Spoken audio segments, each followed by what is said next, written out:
Ozu Ezinne Lolo Esther Nonyelum Ezeokafor adandibe ofodike abrugo nke ndiri na mbara bedia ma brukwazi n'Enugu adazienu n'okpuru kansụl ime obodo Anaocha onye nke gbara afọ 70 nakwazi anọ ma brukwazi onye nke amụrụ n'ezinụlọ Chief Andrew nakwazi Oriaku Virginia ofodike bụzi onye nke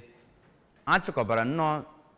ma brukwazi onye nke echiri echichi dịka onye nne na-adazi enu Ajikinri ma brukwazi ụka Anglican bụ nke enwere n'ebe ahụ n'ihi ọlụ bụ nke ọ na-arụlụ tụmadị Chukwu nakwazi mmadụ site n'aka nya bụ ụlọ ụka. Joseph Egbochi onye nta aka anyị ga-ewetara gị akụkọ ahụ n'uso.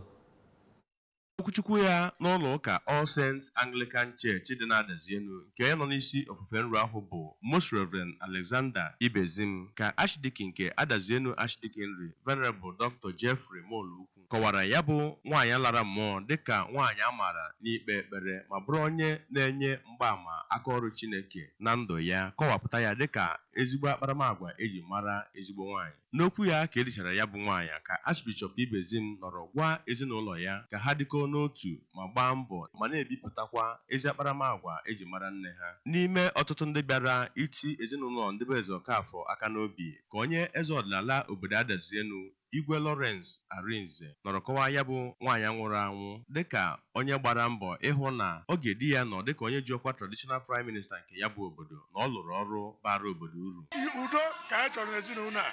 ịdị n'otu ka anyị chọrọ n'ezinụlọ a, ka fa na-afrịta onwe fa n'anya wee hold the legacy nnefa lele